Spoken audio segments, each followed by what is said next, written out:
No me llames melómano, con Sky García y Jan Tassani. Buenas y bienvenidos al podcast No me llames melómano, de nuevo, un domingo, son las 12 del mediodía, si lo estáis escuchando a tiempo, y acaba de salir el nuevo, episodio de No me llames melómano. En el episodio de hoy estaremos hablando de un tema bastante interesante.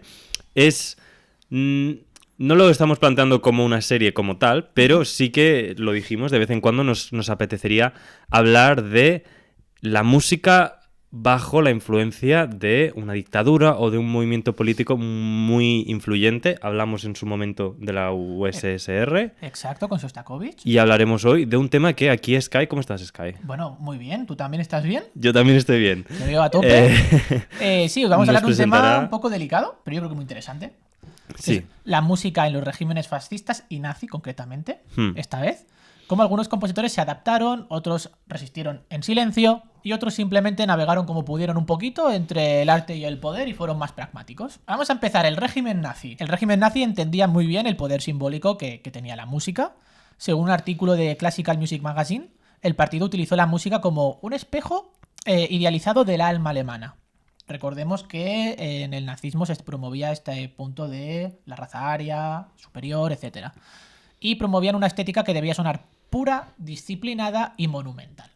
Recordemos que el nazismo es un partido, o sea, el partido nazi se impuso en Alemania en 1933, Correcto. Legalmente entraron al gobierno y a partir de esa entrada legal empezaron a tomar medidas ilegales, imponiendo la ley marcial y todas las leyes que poco a poco tomaron el poder dictatorial del país y hicieron todas las cosas que hicimos, hasta controlar, como hemos dicho, una intención de controlar la raza humana que había en ese momento y mucho menos bestia controlar la música que sonaba. ¿Qué ha pasado? Se prohibieron y censuraron obras de compositores judíos, sobre todo, porque Claro. la tenían tomada con ellos, pero también compositores modernistas o que consideraban degenerados, como por ejemplo Schoenberg.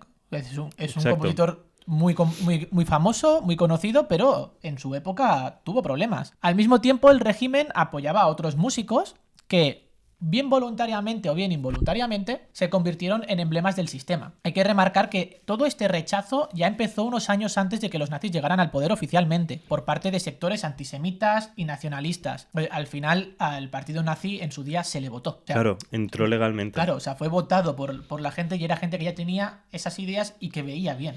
Al fin y al cabo, todas estas cosas, ¿no? Es importante tener en cuenta que venimos de un momento de un montón de libertad, que es la República de Weimar, en la que musicalmente, artísticamente y socialmente se permitían cosas que en ningún otro sitio se estaban permitiendo. Entonces, como pasa con los extremos, se polarizó, por desgracia aquí se polarizó excesivamente y llegamos de la libertad absoluta a la censura absoluta. Como hemos comentado, esto lo sufrió Schoenberg, ¿vale? Y ahora vamos a ver un pequeño fragmento musical de cómo con su música dodecafónica los nazis creían que esa ruptura del orden tonal que había hasta el momento era un símbolo de caos y de amenaza para la identidad germánica.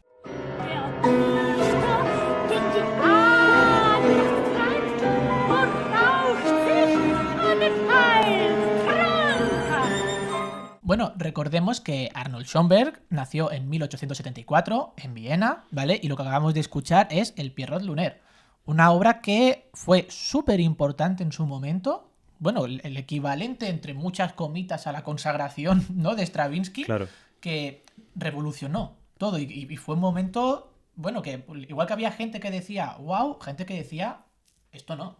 De hecho, la consagración de la primavera de Stravinsky es muy conocida porque en su momento de estrena, creo que en el 1914, desató una revuelta en el teatro de gente pegándose, Debussy estaba por ahí, un montón de compositores famosos conocidos. Y si escucháis esa obra y luego escucháis el Pierrot Lunaire, veréis que el Pierrot Lunaire es muchísimo más rompedor con lo que le precedía. Y sin embargo, al no ser estrenado en París, que en ese momento era capital del arte, estaban ahí todos los snobs, no desató tantísimo revuelo. Claro. Sin embargo, es muchísimo más interesante en el sentido de desarrollar, aunque la consagración mola muchísimo. No, la consagración está guapísima y de hecho Igual deberíamos tocarla en algún Seguramente podcast. en algún momento le dedicaremos un episodio. Bueno, a raíz de todo esto, Schoenberg fue expulsado de la Academia Prusiana de las Artes y emigró a Estados Unidos en el 33, donde enseñó en la UCLA. Y a ver quién ha estado prestando atención a los episodios, Efectivamente. porque hablamos de que Schoenberg le dio clases a un compositor. Que si habéis estado atentos deberíais saberlo. Ponedlo en los comentarios. A ver si alguien lo sabe. Es americano. Y hablamos hace poco. No hay tantos, ¿vale? O sea, No hay muchos.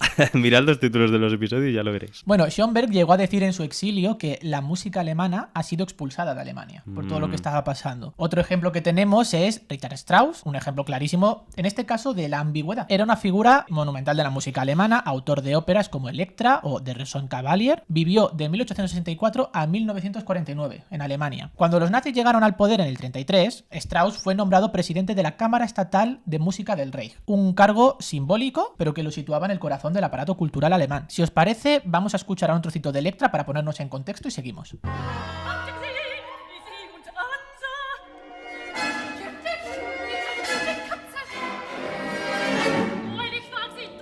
Bueno, Jan, cuéntame qué te ha parecido. Me parece muy interesante. Es una pieza relevante musicalmente canónica, de las más importantes. Pero algo que sí que quería puntualizar un momento es que este es Richard Strauss, ¿vale? No es la familia de los Strauss, de los vals vieneses de Año Nuevo. Es una cosa distinta, ¿vale? Estamos hablando aquí de un compositor muy distinto, conocido por obras como Electra, pero muy importante, no son los mismos Strauss No hay que de las confundirlos. danzas bonitas vienesas que en esa misma época estamos haciendo eso. Eso es importante, porque mientras estos estaban haciendo cosas relevantes, avanzando, innovando, esos estaban haciendo la misma música que podríamos imaginar que sonaba en la corte real Efectivamente. hacía 50 años. Efectivamente. Por lo tanto, da a ver la gravedad de la censura, de lo que sí se podía hacer y lo que no se podía hacer. La relación de Richard Strauss con el régimen fue profundamente contradictoria. Entonces, por lo que hemos podido encontrar de información, aceptó el puesto con la esperanza de proteger la música alemana de la censura política. Pero claro, al mismo tiempo, al haberlo nombrado en ese puesto, lo convirtió en un rostro legitimador del poder nazi. Claro. Aunque lo hizo con una buena intención, claro, al final era la cara visible, ¿no? Él trabajó con el libretista Stefan Zweig, un escritor judío, y cuando Strauss insistió en seguir colaborando con él, la Gestapo interceptó una carta en la que criticaba las políticas culturales del régimen. ¿Qué pasa? Que esa carta, claro, le costó el cargo y el favor oficial del régimen. Si te parece, leemos lo que decía, un fragmento de lo que decía la carta, que creo que es Sí. muy interesante. ¿Cree usted que yo me conduzco en todos mis actos pensando que soy alemán? ¿Cree usted que Mozart era consciente de ser ario cuando componía? Solo conozco dos tipos de personas, las que tienen talento y las que no lo tienen. Esta carta fue interceptada por la Gestapo y remitida a Hitler, provocando la dimisión de Strauss como presidente de la Cámara de Música del Tercer Reich. Importante también tener en cuenta que por mucho que se desentendiera del régimen y tal, se aprovechó del régimen. Correcto. Por suerte lo hizo a favor de una pequeñísima comunidad judía que fue la que estaba alrededor de la mujer con la que se casó su hijo. En Exacto. 1925 su hijo se casó con una mujer judía y durante la Segunda Guerra Mundial Strauss le dio cobijo a su familia y los protegió un poquito del Reich, utilizando su influencia en el Reich. Entonces, ¿consiguió aprovecharse del sistema? Sí. Pero un poquito dudoso hasta qué punto desde el sistema ayudar a proteger. Claro, a ver, al final yo creo que este señor fue un pragmático. O sea, fue un pragmático y un hombre mayor tratando de salvar su legado, al final Claro, también, y a su familia. Claro, después de la guerra, Strauss fue investigado por los aliados, Normal. que aunque no se le llegó a considerar criminal de guerra, ¿no? Pero bueno, su caso nos muestra hasta qué punto el arte puede quedar atrapado en la política sin quererlo. Y cómo eso te puede llevar a tomar decisiones que pueden ser cuestionables, pero tú tienes que sobrevivir también. Claro.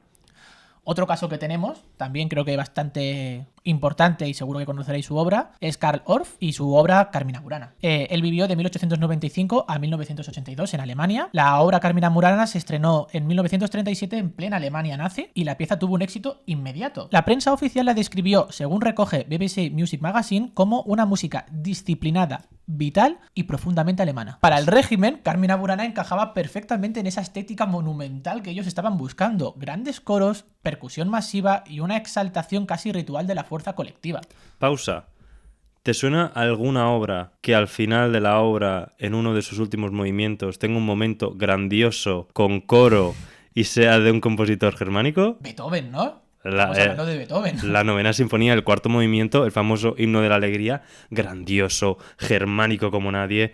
Eso es lo que para ellos era lo bueno. Ahí claro, esa es Alemania, ¿no? Esa es la Alemania buena y eso es lo que ellos buscaban en la música. Si os parece, vamos a escuchar un cachito de Carmina Burana para ponernos en contexto y ahora continuamos.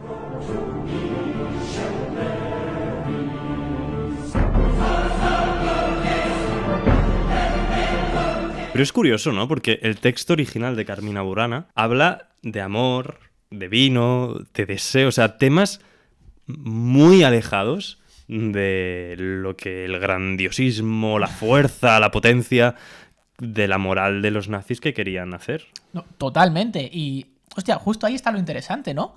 En The Conversation explicaban que el régimen nazi no estaba del todo cómodo con esos temas por considerarlos profanos y sensuales. No olvidemos que estamos en 1930 y tantos. Pero la obra era tan impactante a nivel sonoro que decidieron apropiársela igualmente. ¿Vale? Orff, por su parte, nunca fue miembro del partido nazi, pero no se opuso tampoco públicamente. Más tarde incluso se presentó como parte de la resistencia, aunque hay también documentos históricos que contradicen esa versión. Claro, que nos encontramos que su caso, como en muchos otros, se acaba moviendo esa zona gris entre oportunismo, supervivencia, porque al final pues tienes que hacer lo posible por sobrevivir. Claro, ¿qué ha pasado? Que Carmina Burana ha quedado como un símbolo de esa ambigüedad. Una música que, aunque nació en el contexto del Tercer Reich, logró trascenderlo por la fuerza estética que tiene. Y hablando de fuerza estética y Tercer Reich, o sea, el tercero, ha habido mucho precedente. Y musicalmente, antes de todas estas personas, tenemos a Wagner. Mucha gente habla de él como el nazi original. Obviamente, nazis originales ha habido muchísimo antes que él, seguramente. Pero sí que es verdad que de Wagner se utilizaron muchísimo sus ideas y se utilizó su obra para reforzar el Reich, ¿no? Claro, es que Wagner, por ejemplo, igual es el ejemplo de todo lo contrario que hemos visto hasta ahora, ¿no? Aunque es cierto que Wagner había muerto décadas antes, ¿vale? En 1883, él nació en el 1813, pero su pensamiento sí que fue utilizado por el régimen. De hecho, escribió El judaísmo en la música, en alemán Das Judentum in der Musik, que es un ensayo antisemita en el que ataca a los judíos en general y a compositores particulares como Giacomo Meyerbeer o Felix Mendelssohn. Bueno, este libro fue publicado bajo un seudónimo en Neue Zeitschrift für Musik, perdonad la pronunciación, en Leipzig, en septiembre de 1850 y fue revisado en una versión más ampliada ya con el nombre de Wagner, en 1869. Ahí ya dejó de tener ningún tipo de Ahí furor. Ya se quedó sin excusas. Claro, es considerado como uno de los hitos más importantes de la historia del antisemitismo alemán. Entonces, claro, los nazis lo cogieron porque dijeron, esto nos viene al pelo. Sobre su música, tiene las óperas, especialmente El Anillo del Nibelungo o Parsifal, por ejemplo, que fueron convertidas en emblemas del mito ario, de esa grandeza germánica, ¿no? Y se explica que Hitler idolatraba a Wagner y veía en su música una expresión del destino alemán. Escuchemos un trocito de Parsifal a ver qué os parece.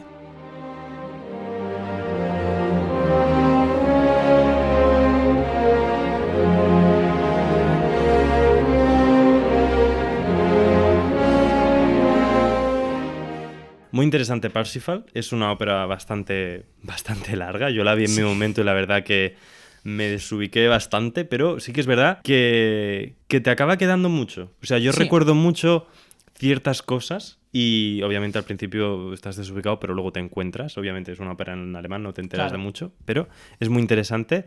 Y también una de las obras más importantes de Wagner es Tristán y Isolde, también una de las más importantes. Y tiene un preludio que, por la armonía que utiliza, se ve como el gran cambio hacia la música del siglo XX. Correcto. Ya sea esa celebridad atribuida por el hecho que es germánico y con el tiempo históricamente se le ha atribuido, o porque es real, que es tan relevante, no lo tengo claro, porque no sé realmente el tipo de música que había en ese momento, realmente las armonías que estaban haciendo, o si realmente le estaba innovando muchísimo. El tema es que musicalmente es súper relevante, históricamente se tiene muy en cuenta. ¿Qué pasa? ¿Qué otra cosa es muy relevante? Las fotos. ¿Y qué pasa? Que tenemos una foto de la hija de Wagner con Hitler. ¡Oh, sorpresa! Nadie lo podía imaginar.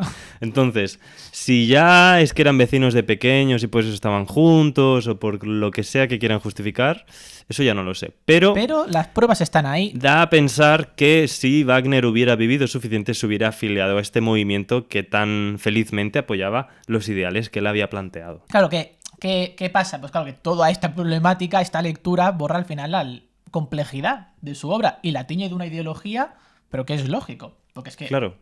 él no lo ocultaba tampoco. Claro, a día de hoy tenemos que en Israel, por ejemplo, su música sigue siendo un poco tabú por esa asociación que tiene con el nazismo, lo cual no deja de ser bastante irónico teniendo en cuenta lo que están haciendo ellos en Palestina desde hace 78 años, ¿no? Claro, pero los tabús nacionalmente se pueden tener en cuenta igualmente. Pero sí, o sea, Wagner en Israel tiene ese punto de, bueno, se intenta no nombrar, se intenta no tocar, se intenta... Claro, es un símbolo del holocausto. Al final es lo que quería conseguir Hitler. Y si llevamos todo esto a hoy en día, al presente, obviamente aquí vemos que aún sigue presente, pero ya en un contexto más amplio, ¿sigue la música teniendo esa función política tan importante? Yo creo que sin duda alguna. ¿Sí?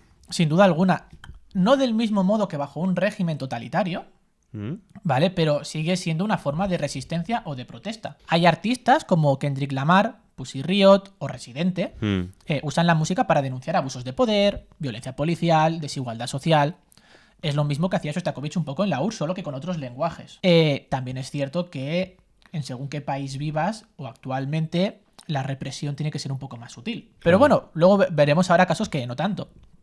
Bueno, como decía The Guardian en un artículo sobre música y disidencia, la política nunca desaparece del arte. Solo cambia de tono y de trinchera. Exacto.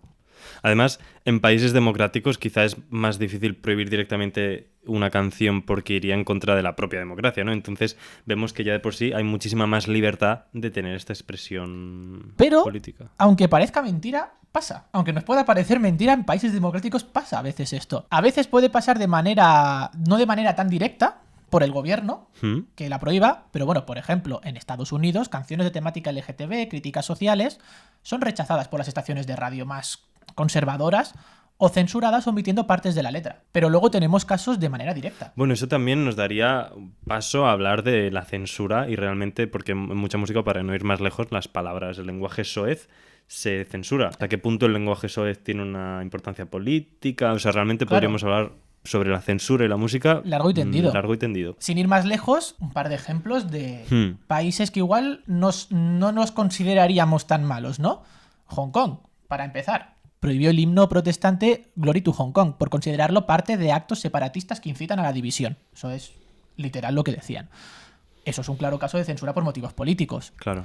Algo un poco más cerquita que nos pilla. En Múnich se prohibió a la banda SKP tocar su canción Intifada debido a que por su letra, donde muestran un apoyo explícito a Palestina, esa canción la consideraron ilegal. Y aún más cerquita, aquí en España se vio también con la persecución al rapero Valtonyc, que tuvo que exiliarse acusado de terrorismo por un rap. Por tanto, desgraciadamente son cosas que siguen sucediendo. Y no solo en países donde supuestamente hay menos libertad, sino incluso en las democracias occidentales donde en teoría se dice que gozamos de esa libertad de expresión. A ver, yo creo que lo que estos ejemplos nos muestran es que dentro del debate, o sea, que realmente no existe un debate, ¿la música tiene poder político o no? ¿Sí o no? Si no estuvieran censurando, es que no tendría poder político. Si a un rapero, yo no conozco el caso, pero si le están declarando terrorista por un rap, mucho poder le están dando a ese rap, o mucho poder tiene ese rap como para realmente tener ese poder de ser un crimen contra la nación. Stalin, Hitler, Franco, todos los grandes dictadores, Mussolini, han seleccionado obras que sí y obras que no para sus distintos regímenes. Y como vemos, Wagner sigue estando censurado, como has dicho, en sitios en Israel. No deja de ser importante. Eso es algo que será siempre relevante. Y bueno, antes de cerrar, ¿qué te parece si dedicamos un minutito a una compositora? Hoy vamos a hablar de Lili Boulanger. Sí. Yo creo que dentro de las compositoras iguales de las más conocidas, seguramente. Fue una de las primeras mujeres en ganar el prestigioso Premio de Roma en 1913 con apenas 19 años. Un premio que, por si alguien no lo conoce, Debussy ganó Y Maurice Ravel, se pasó toda su vida intentando conseguirlo y nunca lo consiguió. Pobrecillo. Está súper codiciado por los músicos, aún hoy en día se sigue haciendo y es un premio en el que consiste que te vas a Roma y es básicamente una beca para componer. Pero el prestigio musicalmente es impresionante. Hay un compositor catalán que lo obtuvo no hace mucho tiempo, o sea que realmente sigue teniendo importancia. Y claro, es el hecho importante, o sea, fue de las primeras mujeres en ganarlo y que era muy joven. 19 años. Podemos ver que su música combina la espiritualidad francesa con una gran sensibilidad armónica, especialmente en obras como Pied Jésus o D'un matin de printemps. Una mañana de primavera. Exacto. Murió muy joven, a los 24 años, pero su influencia fue enorme, incluso sobre compositores como Nadia Boulanger, su hermana, y toda una generación de músicos del siglo XX. Sí, de hecho, Nadia Boulanger se dedicó mucho a ayudar su memoria y todo esto. ¿Y qué le hace relevante en este contexto de regímenes autoritarios? Bueno, aunque Lili Boulanger no llegó a vivir bajo nazismo o fascismo, ¿vale? O por lo menos no directamente, su obra se interpreta hoy como parte del patrimonio musical europeo que también fue absorbido y censurado, al fin y al cabo, perseguido en centros culturales bajo regímenes autoritarios. Ahora, es importante recordar que voces como la suya que existían en los márgenes del poder, ¿no? El tema de que era una mujer muy joven, y eso en los regímenes autoritarios, claro, no solo censuraban a autores de ese momento, sino también a los antiguos que no les interesaban por el motivo que fuera. Antes de irnos, vamos a poner un pequeño fragmento de sus obras y a ver qué os parece. Fantástico.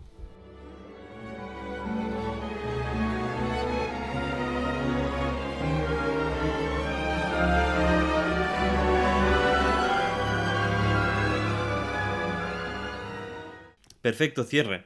Porque al final, más allá de ideología, lo que queda es la voz de quienes logran expresarse incluso en tiempos más difíciles. Adiós. Espero que os haya gustado este podcast sobre la Alemania nazi y que os quede en la memoria que estos compositores fueron utilizados para eso. No todos musicalmente los representan, a veces artificialmente se les atribuyó eso, pero es importante tenerlo en cuenta. Efectivamente, y también tener en cuenta esto de igual no juzgarlos tanto desde nuestro prisma. Exacto. ¿Vale? Porque habría que ver qué haríamos cada uno de nosotros bajo un régimen como el nazi, ¿no? Exacto. Bueno, esperemos que os haya gustado. Podréis ver nuestra playlist en YouTube, en Spotify. También tendréis el podcast en YouTube, en Spotify y en iVoox, lo recordamos. Sí, estamos buscando otras plataformas para llevar el podcast y diversificarlo un poco. Y nada, nos veremos el próximo domingo. Dejadnos en los comentarios qué os ha parecido. Todo lo que queráis. Y nada. Hasta luego. Muchas gracias. Adiós.